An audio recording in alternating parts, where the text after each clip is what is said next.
This is technically day 2 of us being in the hospital. Is it?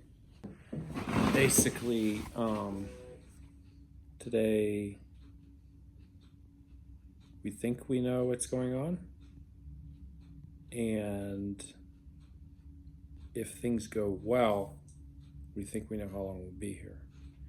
Now, if things don't go well, it's all up in the air. So stick around and we'll kind of lay out for you. One, something different is happening that's causing all these problems than what we thought. And we're going to have to be here a little while. What did you say? We need some games to play. What kind of game do you want to play? Card games, dice games, board games, anything. I can work on that. Games are fun. I have a whole bunch at the house. What are you eating for supper? Salad. A salad from Chick-fil-A? It's my favorite. Let's look at what was on your tray. Okay, so this is a classic spaghetti meat sauce, a burned carrot in all its glory, and some zucchini. What's the big exciting move of the evening? We're getting like a room. A better room? A better room. We'll see. We have a great view though. Yes, always a nice view here, but it's just I hope there's a bed for you. I don't remember. I'm pretty sure there's something. I sleep. Couch. That's not the problem. The problem is you not sleeping. They've already told me tonight's gonna be better. I'm asleep like a baby. Last night you slept 0. You slept a little bit in the morning, like 6 o'clock in the morning. Yeah, like 30 minutes 2 times. Would you say that sleeping is one of my superpowers? Yes. Yeah. My name's Arthur. Arthur can sleep anytime, anywhere. In 2 minutes flat. He's like snoring, sleeping. So we're in our new room on a scale of McDonald's to Chick-fil-A. How would you rate this room? It's a McDonald's room with a Chick-fil-A bed. The bed's way better than the other bed. I could feel every bar in the other bed. Yeah. That other bed like breaks down. This is like a procedural bed. Yeah, and this one doesn't. So This is a luxurious hospital bed. there's like foam in it or something. It's like I don't feel. They're not bad. It's not when you have 8 pillows. They're not bad. I literally have 8 pillows. I'm really hoping to sleep. I haven't slept in 2 days. Well, they're trying to let you sleep extra tonight. Yeah, they are.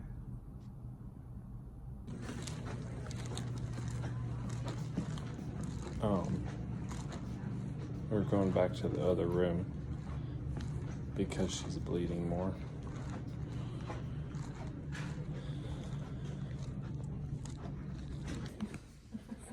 You said you feel better. I mean, I just feel you cannot function on so little sleep. Like you just can't function on no sleep. I have little snippets of literally 5 minutes here and there. Maybe 5. I mean, that's not real sleep. So I kind of freaked out in the middle of the night and told the nurses that they couldn't monitor me anymore. Because the problem is they would put these, here's what happens, is they put these monitors on because they want to monitor the babies. They're wireless monitors. They literally send off alarms every 5 minutes because the babies move, and now they can't hear the heartbeat anymore. So then the nurses come in, adjust the monitors, and they do this all night long. I freaked out at about 12:15. I had to get this steroid shot, a second one. It's for the baby's lungs in case they come early still, which is still a possibility. And then I said, I can't. I'm declining constant monitoring. I need to sleep. I was like freaking out. And they were just like, okay. Like they didn't even get upset or anything or try to talk me out of it. It's the magic words. The babies look good on the monitor though. Yeah. You didn't have any, you had a tiny bit of blood. I wasn't like actively bleeding at that moment and hadn't been. I wish we could hit a middle ground. But it's just like, why can't they just like, oh, you're awake now, let's put the monitor back on. It's like, oh. Well, I think we'll make a plan for that tonight. I think that'll work. Like tonight when they say, like, we want to continuously monitor you, I'm going to say, can we come up with a schedule? Yeah. So I feel like I had a good night's sleep. I feel Great. amazing. Good. Do you hear how loud it is out there? That's how it was all I night. know. And they were laughing. I'm like, It was, there were people giving birth. Why are you being so loud? well, probably no one was giving birth. Just people trying to sleep. Just people trying to sleep. 148. It's a little boy, and 147, 149, 146, 151.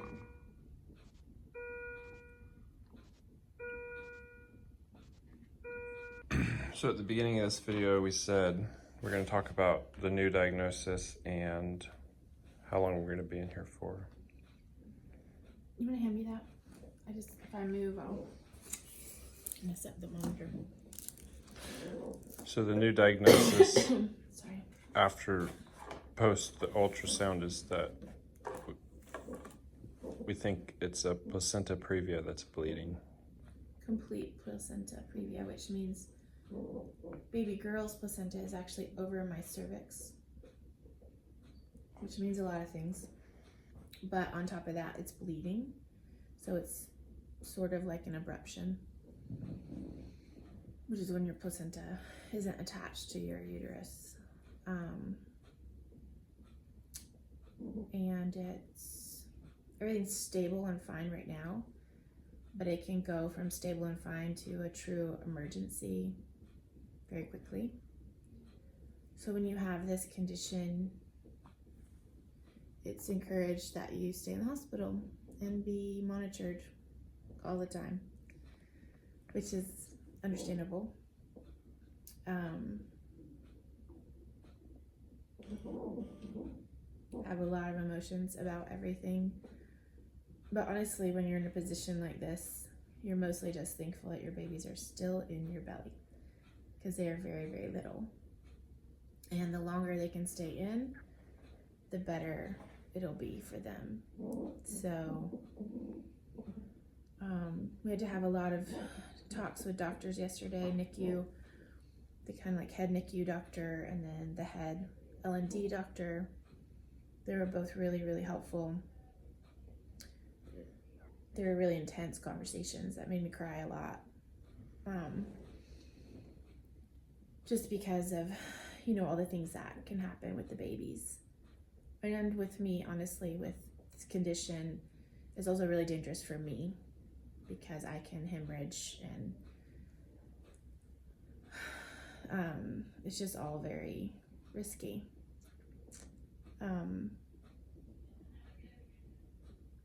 Yeah, it would take way too long to explain all the details that we've learned since yesterday, but basically this is a very high risk situation. This isn't the kind of situation where you wait and see. I mean, you do wait and see, but you wait and see it in a hospital because of how quickly things can turn very dangerous. So it is just a wait and see game, and literally it changes constantly depending on how much I'm bleeding or not bleeding, how much the babies are moving, how good their heartbeats look, how good my vital signs are, which so far the babies and myself have been totally fine.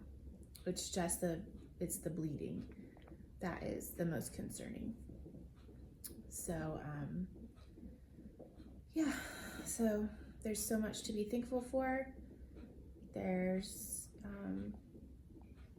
I don't think I've ever been so thankful to be pregnant in a hospital and expecting a C-section. So now we have to have a planned C-section or an emergency C-section. I would much rather it be a planned one because that means I could be awake. It would be a lot less hard on me and the babies and Arthur because he could be there. If we have to have an emergency, like true emergency C-section, I'll be put to sleep and not be able to be awake at all. Arthur won't be able to be with me. So, the hope is to get to at least 34 weeks that would be amazing. It'd be even more amazing to get to 36 weeks. And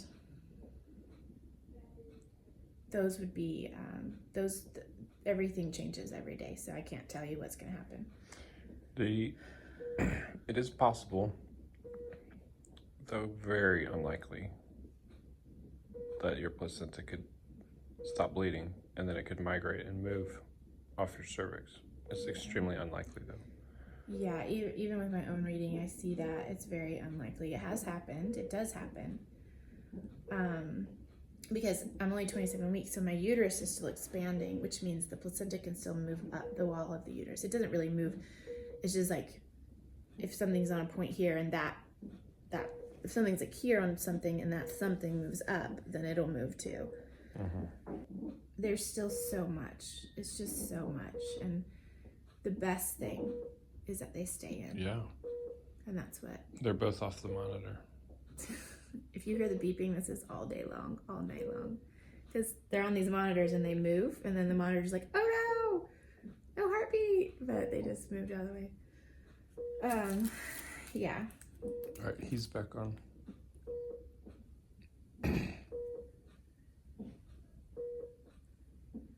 So, yeah, so my emotions are kind of all over the place, but mostly I just want more time. That's like all I really care about right now. For them, so they can develop more. Yeah. Yeah.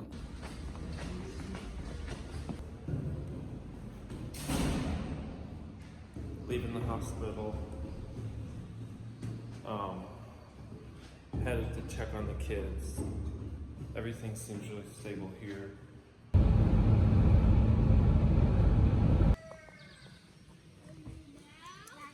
Yeah, ma'am. Okay, lay down. After this, want to play? We're not doing crazy pushing, guys, because of the tarp. How are you? Have you missed us, buddy? Mm-hmm. Good to see you. Show you how big these baby pigeons are. Just kind of checking over the animals. Mama pigeon's up here. Do you have 2 eggs yet, or just 1? She's on 2 eggs? She's on her new nest, 2 eggs, restarting the cycle, making baby pigeons. Good job, Mama. And here's the babies. They're so, look, they're so funny. They're just like, leave us alone, leave us alone. They're so, have such an attitude. I love it. I love it. You guys are so cute. You have such a good attitude. I love that. And they're feathered out and very pretty. Oh, you found it on the road? Oh, that's so cool. Let's take a peek. Oh, look at it. It's so beautiful. So pretty. Look at that. The cows are out here eating hay. I actually had a friend buy some bales. I needed to move them into a new fence, but I haven't had time to set it up. So I've got enough hay for a couple days, just kind of hanging out right here.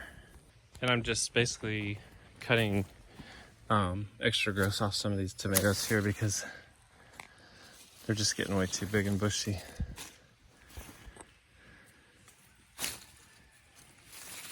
So that's the tomatoes really roughly trimmed. The bottom's trimmed up. Anything close to the ground trimmed up. We got a bunch of tomatoes will be ripe pretty soon. And then the plant's thinned out. Pretty thinned out. I mean, I'm pretty much just breaking them down to one single stalk and throwing the rest over the fence here. Now, Justice, who are you cutting flowers for? Mom. We're gonna bring her something to brighten her day, right? You're doing I like that length you're cutting them to. We'll find a nice jar. And sunflowers are one of Mama's favorite flowers. That's why she commissioned these to be planted. Big ones, little ones, any size, but okay? Well, I'm sure she'll love them. You get apple off the apple tree you dropped? You want an apple off that? Sure, come here. You can have an apple. This tree has some apples. I'm not sure. This is the most apples we've had yet. Here, I'll get you this one right here. Are And I honestly left too many on this tree. I don't know. You tell me if it's yummy. You tell me, okay? I'm trying to remember. I think that's Liberty, but I have to look at my... They're so I pretty. can't remember. What's Sheppy? Tell me how it tastes. Is that a yummy apple? He hasn't got a bite. It's not quite 100% ripe yet. Can I taste it? It's gross. It's just not ripe. Can I throw it to the dogs? Yeah, feed it to that cow. Don't throw it. Hold it out. But it will whip me with his. He won't hurt you. Hold your hand out to him. Go. Let him eat it out of your hand. Huh? Hey, buddy, look. Here, do you want me to hold it out to him? Here's when I saw. That's right, here's the thing. Thank you.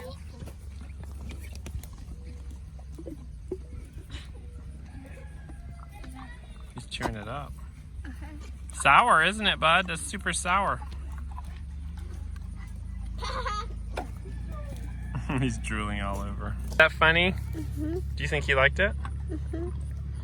Can I feed him more? Feed him more? I'll give you one more. Here, this ugly one right here.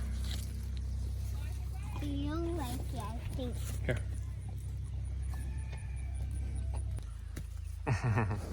He's gonna eat it. You think he likes it? Mm-hmm. All right. One more? No, let's go. Something we haven't caught in video is the mama pigeon and daddy pigeon feeding the babies, and she was just doing it. And you can hear them squeaking. I think she's done now. She's distracted by us. Hey guys, I'm gonna go. I want y'all to know that mama and daddy misses you. I want to talk to them all the time. I miss the kid and I wish I could just hug him right now. But it tastes pretty good. I ate some. I didn't eat the carrots. What did you eat? Well, this morning I went down and got her biscuits and gravy and eggs and stuff. She couldn't eat it. At the cafeteria?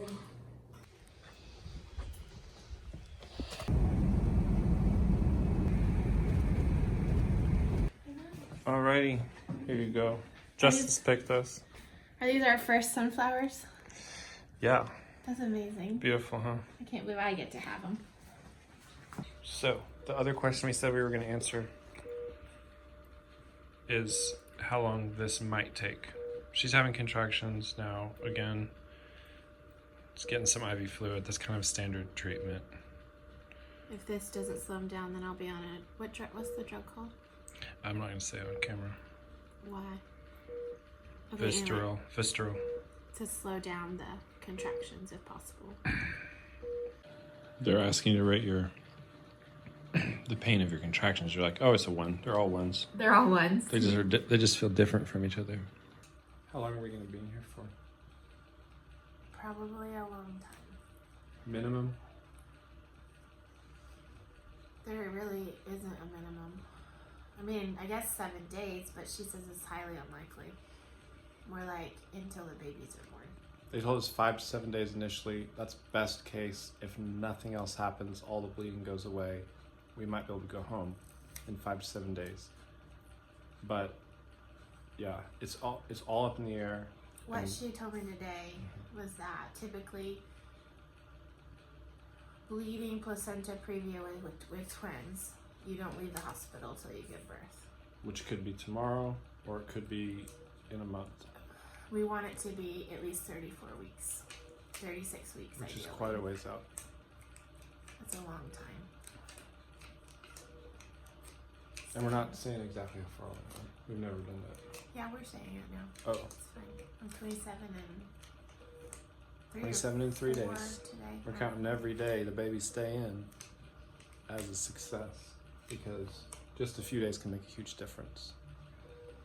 But 27 weeks is very early, but it's also, they generally do well. But it's a rough road. It's months in the NICU. So.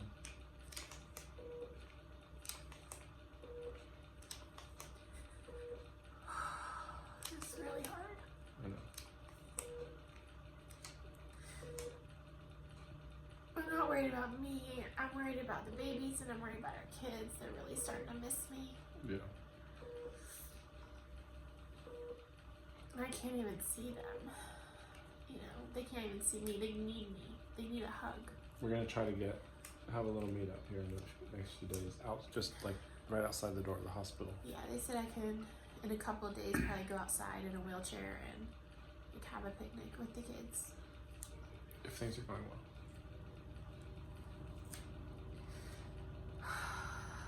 So, I'm just sad. I'm just sad. It's just a lot. It's a lot to process, and now that it's been days and things are starting to become more clear, like what's going on, what could happen, the time that we have to be here feels very daunting. I know it's the right thing,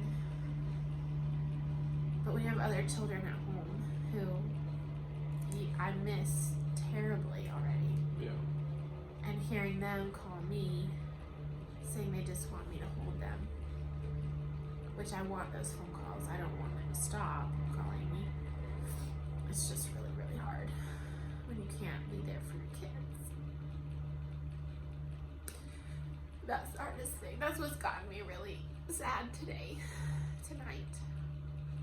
You know, 5-7 days, you're like, okay, we can do that. 2 months? that feels really hard.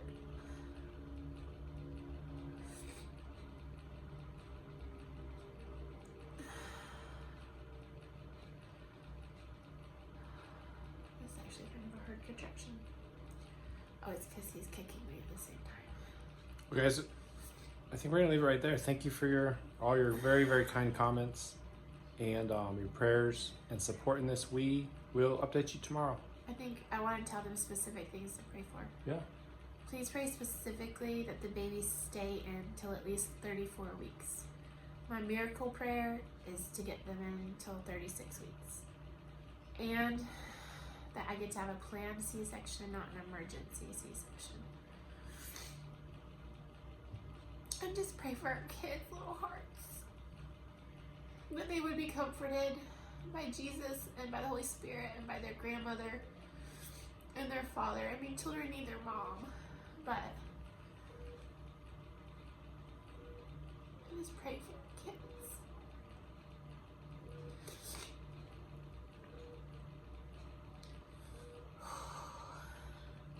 All right. I think I'm gonna turn off now. It's fine. All right. We'll see y'all tomorrow. Bye.